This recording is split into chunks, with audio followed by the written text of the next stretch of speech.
নমস্কার। নিউজ 18 ডিজিটালে আপনাদের স্বাগত। আমি বিশ্বজিৎ। এই মুহূর্তে আপনাদেরকে সব থেকে বড় খবর জানাই। আবহাওয়ার সব থেকে বড় খবর, ঘূর্ণিঝড় বঙ্গোপসাগরে। বঙ্গোপসাগরে ঘূর্ণিঝড় কবে, কোথায় এবং এই ঘূর্ণিঝড়ের জন্ম কিভাবে হচ্ছে এবং তার গতিপথ কি, তার নাম কি হতে পারে, এই সমস্ত বিষয় নিয়েই আজ এই মুহূর্তে সব থেকে বড় খবর, ব্রেকিং নিউজ।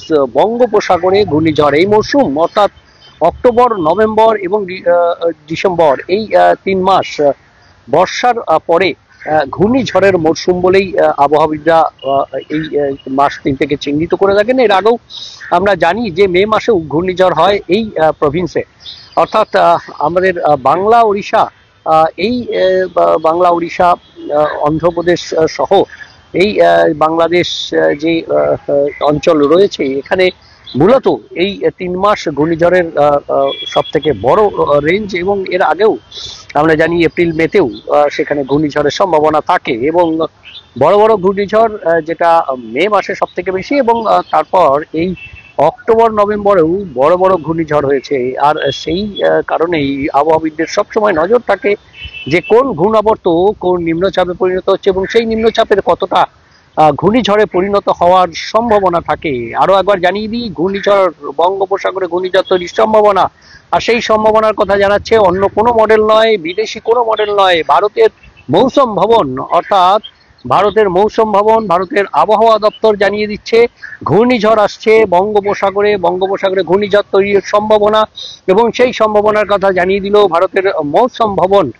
যে ঘূর্ণাবর্ত তৈরি হয়েছিল, নিউজ 18 বাংলাতে আমরা এর আগেই দেখেছিলাম যে অক্টোবর মাসের শেষের যে ঘূর্ণাবর্ত তৈরি হবে দক্ষিণ আন্দামান সাগর, এবং সেখানে আবহাওয়াবিদরা বলছেন এই জোনটা ঘূর্ণিঝড় তৈরির মতো রসদ জুগিয়ে দেয় সেই সিস্টেমকে, এবং সেই মতোই যে তৈরি হলো। অর্থাৎ ইতিমধ্যেই ঘূর্ণাবর্ত নিম্নচাপে পরিণত হয়েছে। সেই ঘূর্ণাবর্ত তৈরি হয়েছিল ঠিক যে এলাকায় এই ঘূর্ণাবর্ত তৈরি হলে বা সিস্টেম তৈরি হলে সেই সিস্টেমের ঘূর্ণিঝড়ে পরিণত হওয়ার সম্ভাবনা বেশি থাকে, সেই দক্ষিণ আন্দামান সাগর এবং দক্ষিণ পূর্ব বঙ্গোপসাগর, এবং সেখানেই ঘূর্ণিঝড় তৈরি হয়েছিল দিন তিনেক আগে। এবং সেই ঘূর্ণাবর্ত তৈরি হয়েছিল দিন তিনেক আগে এবং সেই ঘূর্ণাবর্ত আজ সকালে নিম্নচাপে পরিণত হয়েছে। নিম্নচাপে পরিণত হয়েছে দক্ষিণ পূর্ব বঙ্গোপসাগর এবং সংলগ্ন এলাকায়, অর্থাৎ দক্ষিণ আন্দামান সাগর থেকে একটু সরে এসে অর্থাৎ পশ্চিম উত্তর পশ্চিম দিকে কিছুটা এগিয়ে দক্ষিণ পূর্ব বঙ্গোপসাগর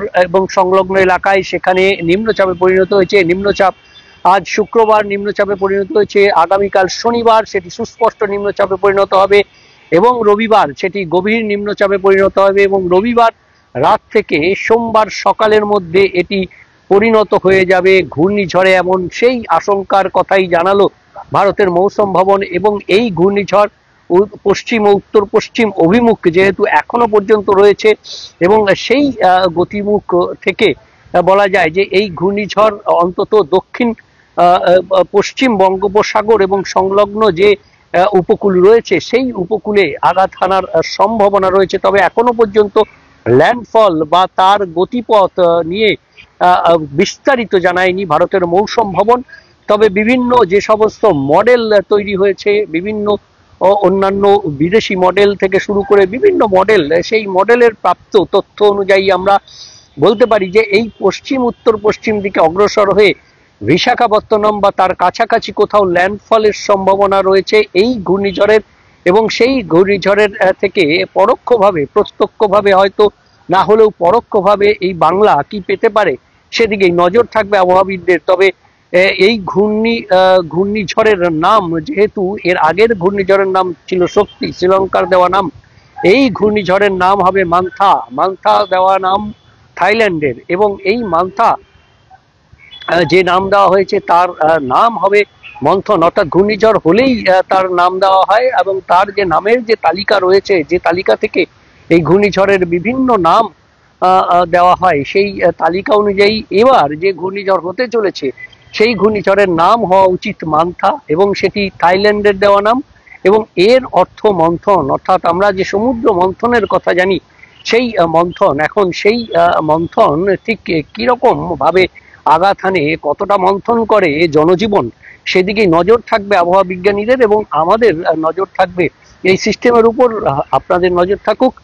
আমাদের নিউজ 18 ডিজিটালে, কারণ সব খবর সঠিকভাবে সবার আগে এই নিউজ 18 ডিজিটালে। আরো একবার জানিয়ে দিই, বঙ্গোপসাগরে নিম্নচাপ তৈরি হয়েছে আজ, এবং এই নিম্নচাপ গভীর নিম্নচাপ হয়ে ঘূর্ণিঝড়ে পরিণত হবে আগামী সপ্তাহের শুরুতেই, অর্থাৎ সোমবার সকালে ঘূর্ণিঝড়ে পরিণত হতে পারে।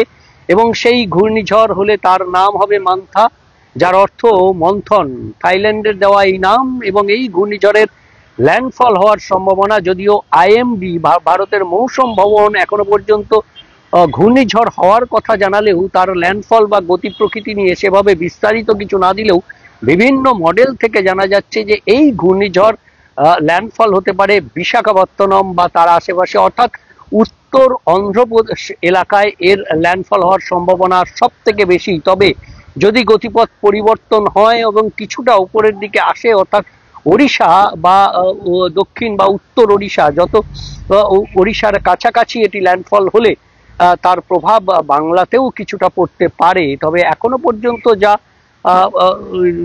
এই ঘূর্ণিঝড়ের দিক নির্দেশ বিভিন্ন মডেল করছে, তাতে এই ঘূর্ণিঝড়ের ল্যান্ডফল অন্ধ্রপ্রদেশের উত্তর ভাগ, উত্তর উপকূল এবং সেখানে ভাইজ্যাক অর্থাৎ বিশাখাপত্তনমের কাছাকাছি ল্যান্ডফল হওয়ার সম্ভাবনা সব থেকে বেশি প্রবল। তবে ঘূর্ণিঝড় হচ্ছে এবং এই ঘূর্ণিঝড় কতটা শক্তিশালী হয় সেদিকে নজর থাকুক আবহাওয়া বিজ্ঞানীদের, আমরা সেই তথ্য জানাবো। আপনাদের নজর থাকুক নিউজ 18 ডিজিটালে, সব খবর সঠিকভাবে সবার আগে। ধন্যবাদ।